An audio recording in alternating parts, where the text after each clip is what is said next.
Before we get into today's episode, I just want to let you guys know that the candle shop Nox Investa has finally launched. So if you're looking for beautiful candles that have a nice clean burn to them and are environmentally friendly, luxurious, and are sourcing really ethical and sustainable ingredients, make sure to go to noxvesta.com. That's NOXVESTA.com or on Instagram NOXVESTA. The Hyatt Regency Walkway collapse is probably one of the most notorious architectural failures in U.S. history, to the point where aspiring architects will study it so they know what not to do.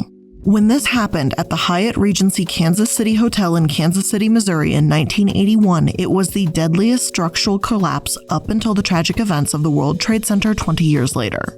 So what went so wrong? Well, it was one simple overlooked design flaw that cost so many people their lives. So hello everyone and welcome back to another episode of Prism of the Past, and today we're obviously going to be discussing the Hyatt Regency Walkway collapse. As an aside, there will be a content warning because later on, as during the collapse sequence and we discuss what happened, things will get a bit gruesome, so just a heads up. But before we do get into the collapse itself, let's briefly discuss Hyatt's history to provide a bit of context as to who they are.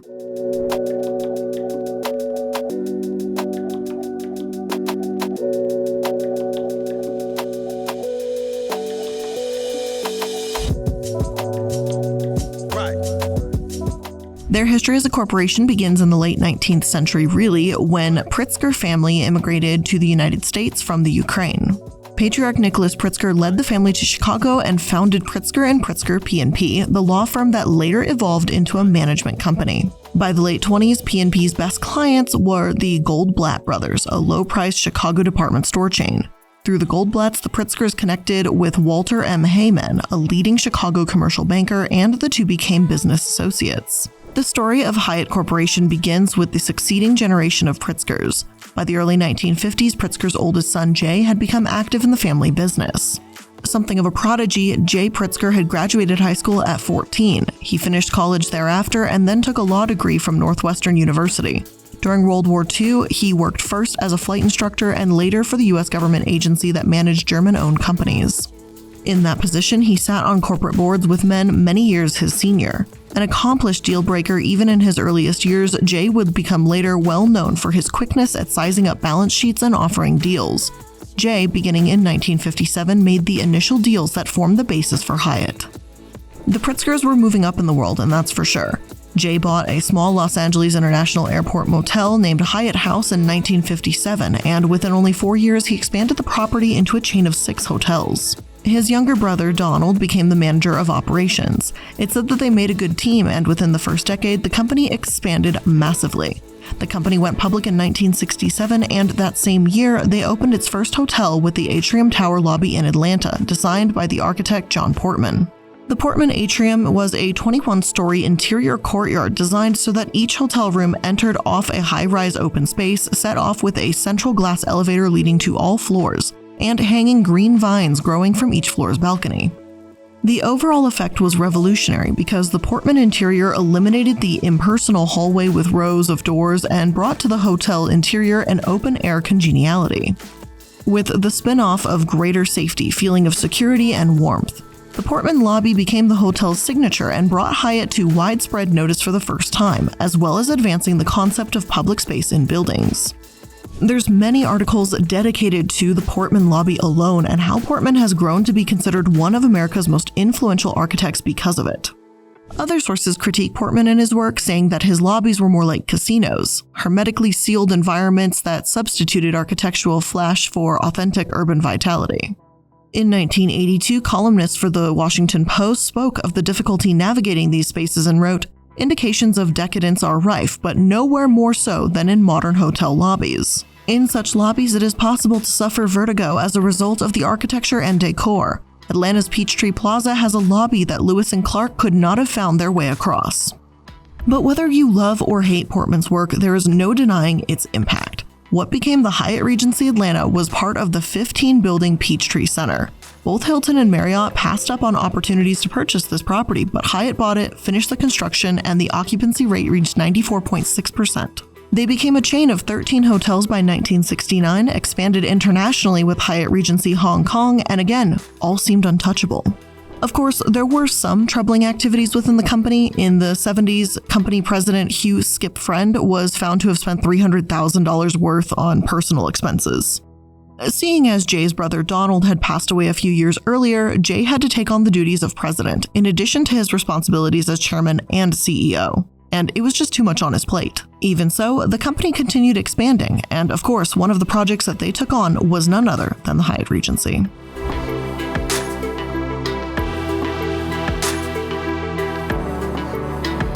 As we learn about the context behind the Hyatt name, it's equally important to understand the context of which the Hyatt Regency in Kansas City, Missouri was built under. First and foremost, the Hyatt had been built in an era of high unemployment, inflation, and double-digit interest rates. There was a ton of pressure on builders to win contracts and complete projects quickly. In fact, this may have contributed to multiple collapses around this time, not just with the Hyatt. According to the Kansas City Star, notable structures around the country were falling at an alarming rate. The roof of a Hartford Civic Center arena collapsed in 1978. The following year, Kemper Arena's roof fell during an overnight rainstorm. Trade groups such as the American Society of Civil Engineers responded by launching investigations, stepping up peer reviews, and sponsoring seminars. They issued manuals aimed at shoring up professional standards and public confidence. Thankfully, no one was injured when the roof of the Civic Center collapsed, as it happened in the early morning when no one was in the building. Still, the fact that the center collapsed only 6 years after its construction began was obviously worrying and alarming. According to the official city investigation, the collapse didn't even occur because of heavy snowfall, but because the roof had begun failing the moment it had been installed. There were design errors, an underestimation of the weight of the roof, and differences between the design and actual built structure. As for the Kemper Arena roof in 1979, thankfully no one was harmed there either, but it shocked architects throughout the states. According to Kansas City Magazine, on June 3, 1979, the Kemper Arena hosted a convention of America's top architects. The group gathered inside the West Bottom sleek modernist arena, a structure recognized as one of the finest buildings in the nation. The next day, it simply had no roof. Helmut Jahn, a German-born architect, had been honored just hours before his masterpiece fell apart.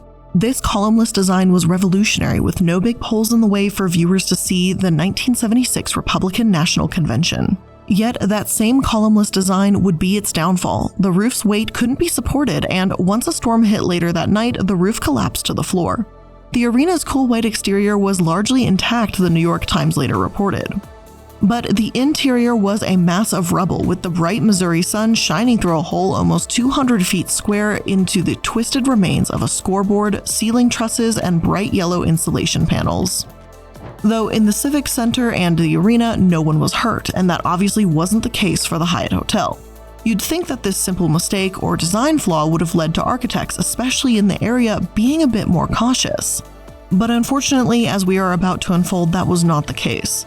Construction began in the spring of 1978, and already by December of 1979, when construction was still ongoing, part of the atrium roof collapsed.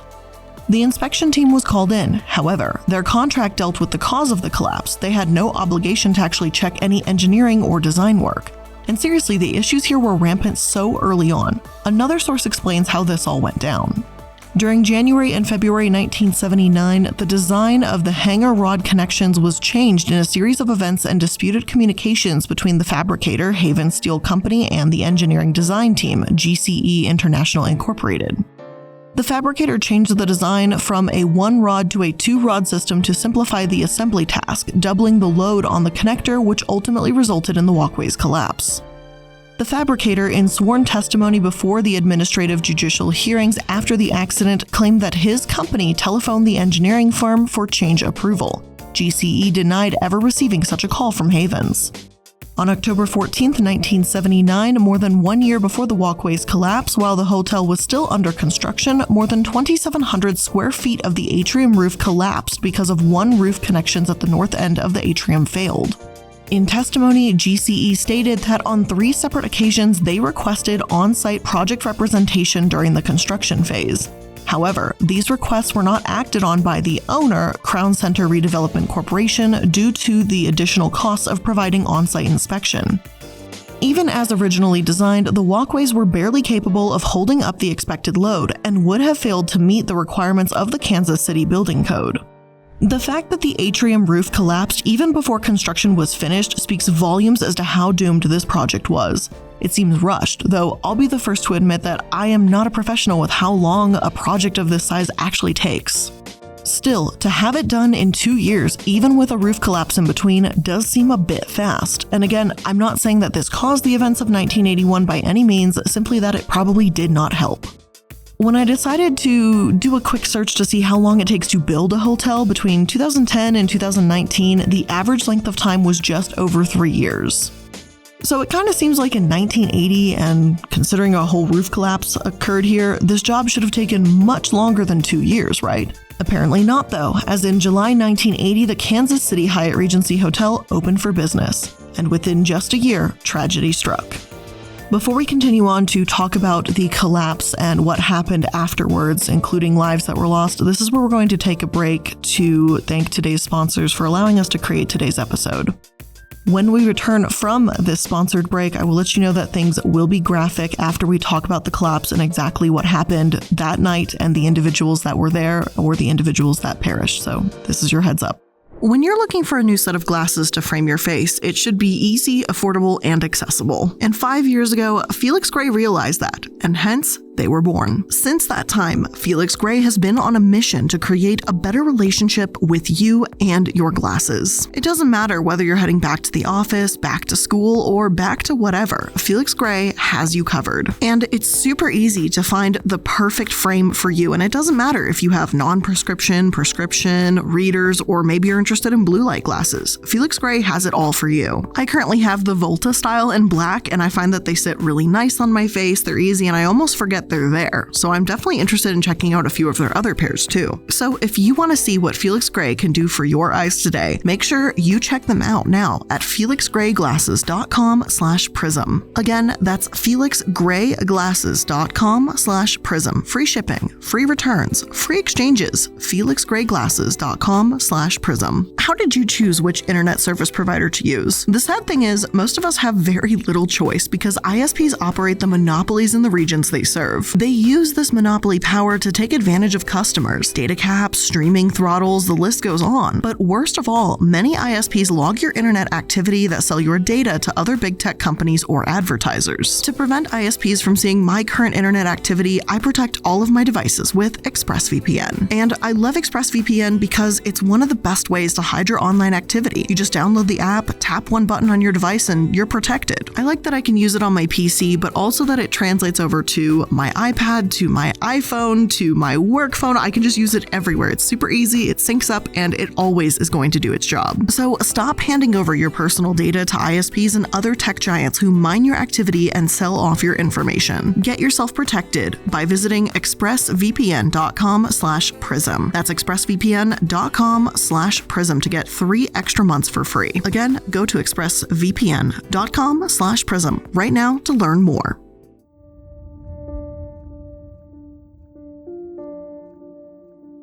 It was July 17th, 1981. It was a beautiful Friday evening, and in the atrium of the Hyatt Regency, the orchestra crooned jazz tunes from the hotel's popular tea dance.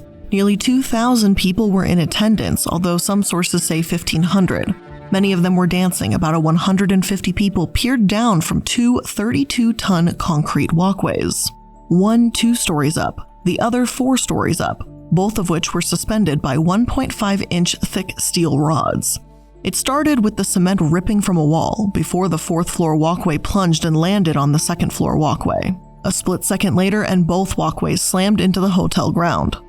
For half a second, there was silence. Bridget Cleary, a 23-year-old nurse, later told Newsweek. She heard the tinkling of broken glass and a stream of water from broken pipes. A soft white dust filled the air.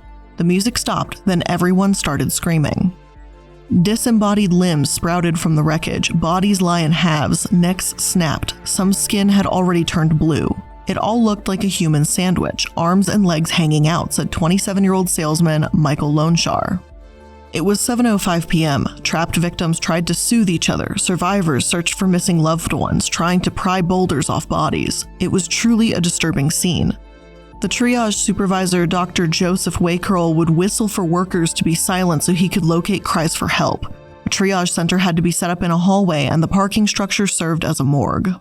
A priest picked through the victims, delivering the Catholic rite of anointing the sick. According to the Kansas City Star, which won a Pulitzer Prize for its Hyatt Regency disaster reporting, he asked one trapped man how he was doing. The man responded, "Well, my Timex is still going." After 9.5 hours, Mark Williams was the last survivor to be pulled from the wreckage. Exhausted rescuers nearly drilled him with a jackhammer, trying to break apart the slab that pinned him down. After 12 hours, the workers thought they had cleared most of the bodies, but by 7:15 a.m. Saturday morning, they lifted the final slab. Beneath it, 31 more people lay crushed to death. Fatally injured victims were given morphine to ease their pain, and rescuers at times were required to dismember bodies to reach other victims. The footage of the hours following the collapse were especially disturbing, as the spokesman for the police department explained that they've utilized every hospital in the area, and all they know is that the death toll is going to rise. The Kansas City mayor was on the scene and said that he'd been to the makeshift morgue, and they were trying to identify the deceased using wallets, fingerprints, everything they could. Joe Waycurl claimed that when he walked in, every one of your senses was assaulted. The smell was characteristic of what you would expect at a scene of carnage. There were wires swinging above everyone, the smell of gas and fuel. Just getting the debris moved to get to victims proved incredibly difficult. Some survivors needed their limbs amputated so they could be extracted from the rubble. And to make matters worse, damaged sprinkler systems gushed water into the atrium, creating the very real possibility that trapped victims would be drowned if they weren't rescued in time. Plus, since the sprinkler system was supplied from tanks rather than city supplies, it wasn't possible to turn them off. The hotel's front doors were acting as a dam for flooding the atrium floor, so Kansas City's fire chief ordered a bulldozer to break the doors and connect the broken pipes with fire hose to prevent further flooding. In all, 114 people died from the walkway collapse and more than 200 were injured. Thousands of family members were left with pain, grief, depression, anger, and Kansas City itself was plunged into despair. At first, no one knew who was to blame. Pat Foley, president of the Hyatt hotel chain, stated 2 days after the collapse that the catwalks were designed to hold people shoulder to shoulder, as many as you can jam in there, whereas witnesses say they saw the walkways swaying and bouncing with people's movement. It was clearly the design of the walkways that was to blame.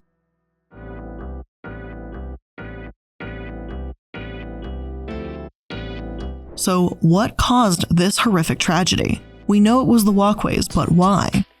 3 days after the disaster, Wayne G. Lishka, a structural engineer, began conducting an investigation as to how this exactly happened. He discovered that the rod designs specifically were to blame. The walkways of the Hyatt were meant to be suspended on continuous rods. At some point, this had been changed. According to my source, the manufacturer of these rods had concerns at the time. In their opinion, the need for the tie rods to be threaded along their entire length meant they could easily be damaged during walkway hoisting, ultimately rendering them useless. They changed the design to include 2 sets of tie rods to be used instead of the intended continuous ones. One set was used to connect the 4th floor to the atrium roof. The other attached the 2nd floor walkway to the 4th floor walkway. This design was to prove fatal. This required the 4th floor beams to support both weight of the 4th floor walkway and also the underlying 2nd floor walkway. As it turned out, recipe for disaster. That night, the stress became too great. The box beams split along welds and the nuts supporting them slipped through the gap. There's a few diagrams online that show the difference between these hanger rods and tie rods, and those will obviously be in my sources if you want to take a closer look. There's also a fantastic demonstration of what this looks like in YouTuber Tom Scott's video featuring Grady from Practical Engineering. The point is simply that rather than the 4th and 2nd floor walkways being supported by a continuous rod, the 2nd floor walkway was being supported by the 4th floor walkway above, and the weight was simply too much. Even though this design change looks somewhat minimal to the untrained eye, the engineers that approved this should have calculated the difference. Yet a lack of communication and poor or no calculations and just general negligence all contributed to this collapse. One source claims that unbelievably at times, design changes were confirmed over the phone rather than checking the documentation or calculations. So naturally, fingers were pointed everywhere. Architects had wanted the skywalks to look airy with thin support rods. The steel fabricator sketched a revised plan that never went through official channels of review. Crown Center Redevelopment Corporation, a wholly owned subsidiary of Hallmark Cards Inc., became the target of lawsuits. Yet even the original design was far from perfect. One source states that according to Wayne's investigation, it would have only met 60% of the city's prescribed building code requirements. As for the simple, disappointing answer as to how this could have happened in the first place, people got sloppy. Even though investigators could easily point out the structural trigger that led to this event, the architects and designers simply did not care enough to prevent this. Everyone made assumptions that someone else had done the calculations. A worker who covered the walkways with drywall before the hotel even opened noticed a box beam bending, but thought nothing of it. Responsibility was avoided at every turn, making this case all the more rage-inducing. The NIST, or the National Institute of Standards and Tech, published the investigation into the collapse. It is 378 pages long, and the point that they make is that basic tests should have been done and were not done, and it undeniably proved that this walkway was doomed to fail, and that it was so easily avoidable. Even Jack D. Gillum of Jack D. Gillum and Associates, the architects that took on this project, later admitted that it was so obviously flawed, any first-year engineering student could figure it out. Other sources explain that another contributing factor is that the walkways were, relatively speaking, a minor part of the project. After all, this hotel was huge, with a revolving restaurant on top of the tower. Given how complex it was, these hallways were a small part of the project. This is why even seemingly small design changes still need to go through proper processes, reviews, and tests. People were justifiably outraged the more they learned. Those survivors and their families didn't get answers until February 1982. Once they did, it was clear that those who approved these design changes, simply for the sake of saving time and money, needed to be held accountable.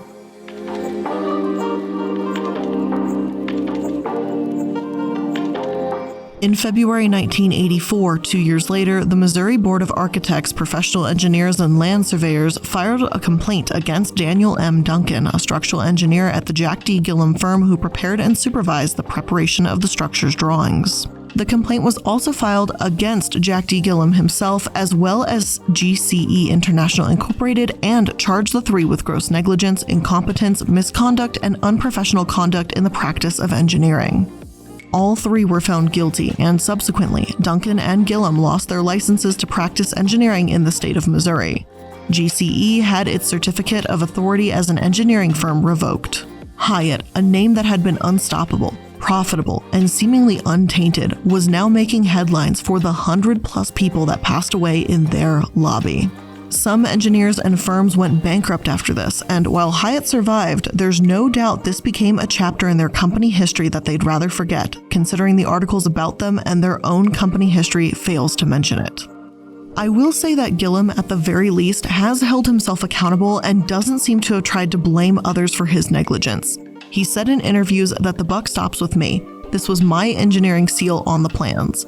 He also occasionally speaks to professional conferences because his mission is to, quote, scare the daylights out of them. Engineering societies need to talk about failures. That's how we learn, end quote. And I do agree with him here, that we shouldn't turn away from this disaster or pretend like it never can happen again.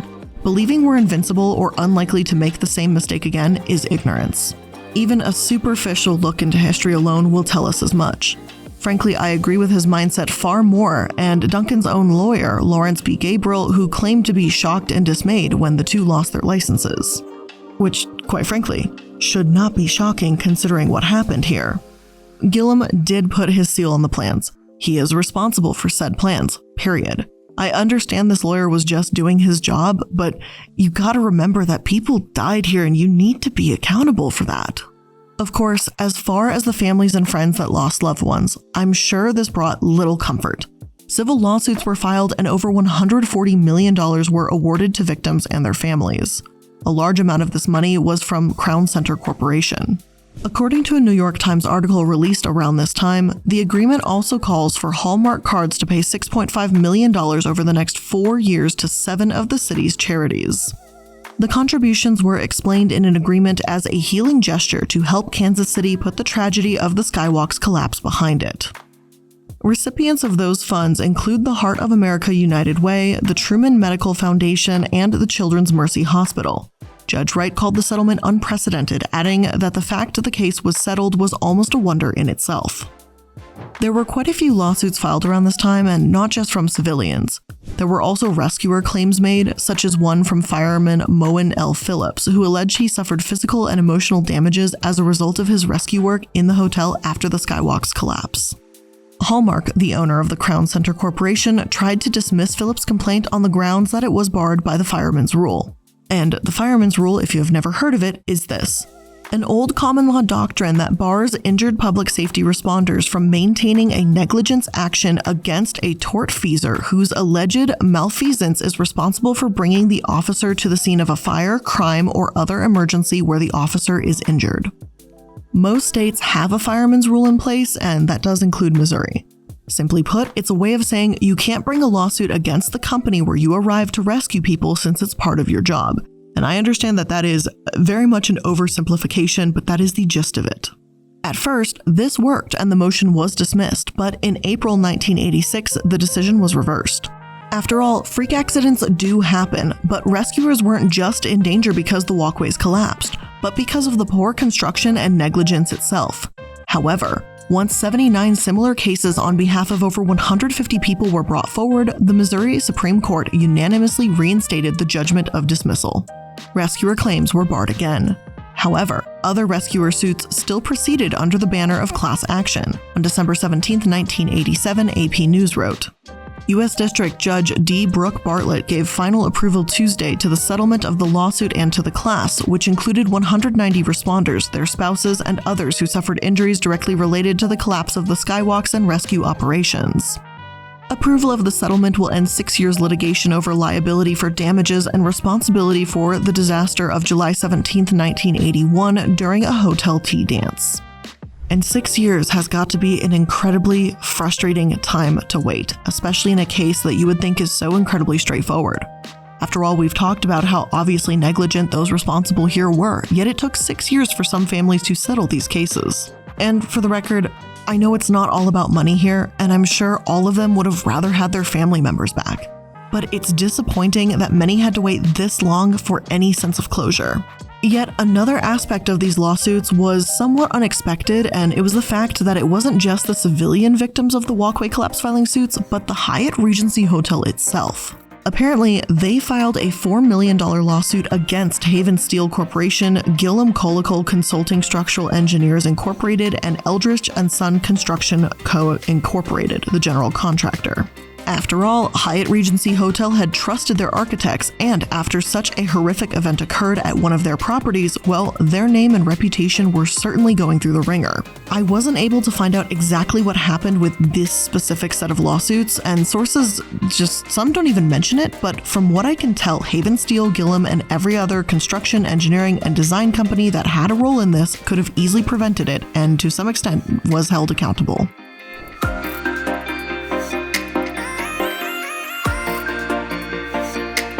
As for the fallout, expectedly, it was massive. This walkway collapse essentially became the example of what not to do for engineers.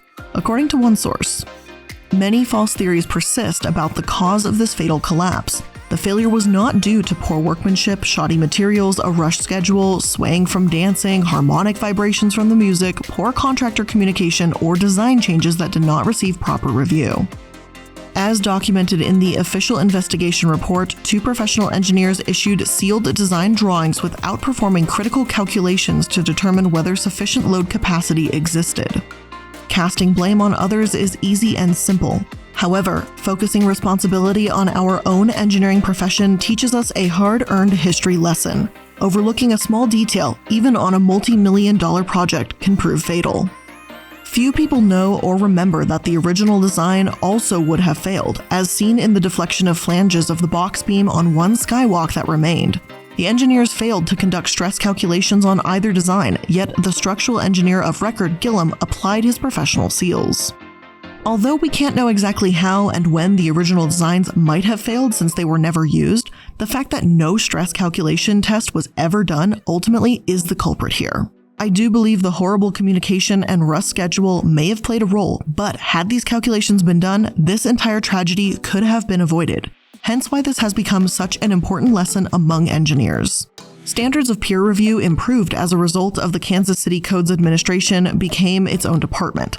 Under the old system, one city engineer may review only electrical drawings, another plumbing, another something else. I think you get the idea. Now, one single engineer is responsible for reviewing all aspects of the building plan to be sure the pieces fit safely together, viewing it as a whole. Architectural engineer Lishka also pointed out that as a result of Hyatt, many developers in Kansas City seem to swear off putting suspended or otherwise dramatic interior features in public buildings. Hotels went simple after that, he said. You look around the lobbies here and nothing's really dramatic. That's kind of sad. The press was also affected. For about 16 months after the collapse, the two newspapers of the Kansas City Star Company, the Star and the Times, published many articles detailing such things as design changes that had weakened the skywalk support systems, a finding verified by the National Bureau of Standards in its investigation.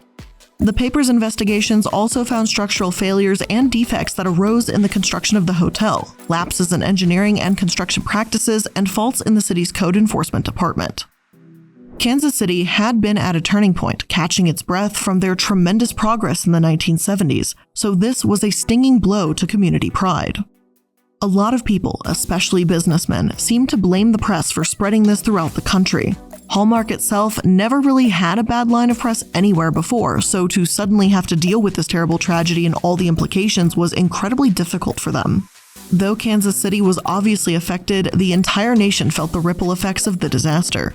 In 1983, the Reagan administration made a move to eliminate an agency of the National Bureau of Standards, but this case argued directly against them, as the branch had been the only one to conduct an impartial investigation. Today, in the Hyatt Regency, where there had been 3 skywalks in the lobby, there is now one huge one on the second floor, supported by massive pillars rather than suspended by 1 1/4 steel rods. In the collapse, such rods pulled through steel box beams supporting the walkways. Some $5 million has been spent to reconstruct the hotel, and local authorities say that has made the building possibly the safest in the country. As of 2011, however, the hotel has since become the Sheraton Kansas City Hotel at Crown Center. What had once been Missouri's tallest building from 1980 to 1986 is now more known for being an example of what not to do to engineers across the country. It wasn't until 2009, decades later, that Hallmark donated $25,000 to a memorial fund for victims and rescue workers. Hyatt didn't contribute since the location became a Sheraton. It was a Hyatt at the time, so I don't see why that should have stopped them, but apparently that's their reasoning. Sheraton, in fact, donated $5,000. And so 34 years later, in 2015, the Skywalk Memorial finally became a reality. This was the moment in history that wrenched innocent loved ones from our arms and not our hearts, survivor Frank Freeman said at the dedication of a memorial for those who died, those who survived, those who helped, and those who lost loved ones. Mothers, fathers, children, grandparents, sisters, brothers, friends, spouses, and lovers, all were gone in an instant. Gone. Just gone. How could that be? The names of the victims are etched in the memorial, the centerpiece of which is a 20-foot abstract sculpture of a couple embraced in dance. The disaster happened during a big band dance contest. They gathered there for a Friday night tea dance, said Brent Wright, who lost his mother and stepfather, Karen and Eugene Jeter. They were looking forward to a night of music, dancing, fun with family and friends, and instead, that night turned into disaster and tragedy. 25 years later, a small group of people sat down and began to discuss the possibility of a memorial to the events of that night. Today, with patience, faith, determination, and your help, we've made that possibility a reality. The memorial site at 22nd Street and Gilham Road is in the shadow of the former Hyatt Regency, now a Sheraton hotel. Frank Freeman lost his partner, Roger Grisby, at the Hyatt. John Sullivan lost his parents. It took more than 300 donors and 10 years to raise $550,000 for the memorial and a maintenance endowment. Looking back at the news footage at the time, the interviews of those that went through this traumatic event, it's important to remember how such a simple mistake can truly affect the lives of those for years to come. Frank Freeman, the president of the Memorial Foundation that organized the memorial, stated, "You don't forget it. It will always be with you. But as far as a healing process, this will help many, many people. It won't close the book, but it'll help." And with all of that being said, that's where I'm going to end today's kind of somber Prism of the Past. I think this is an important event to look at, to understand why technology changes, why we change the way we look at things, the way we build things, and that this is an example, an unfortunate shining moment of why these changes have to constantly be made and we revamp and redo things. And if we forget, we're doomed to repeat it. And so I think it's important to learn about this event, learn why this is significant, and learn, obviously, so we don't have this happen again. I want to thank you for spending some of your time here with me today. I hope you learned something new. If you did, make sure that you are following so that you can always stay up to date on the latest episodes. And I'll see you in the next one. Bye.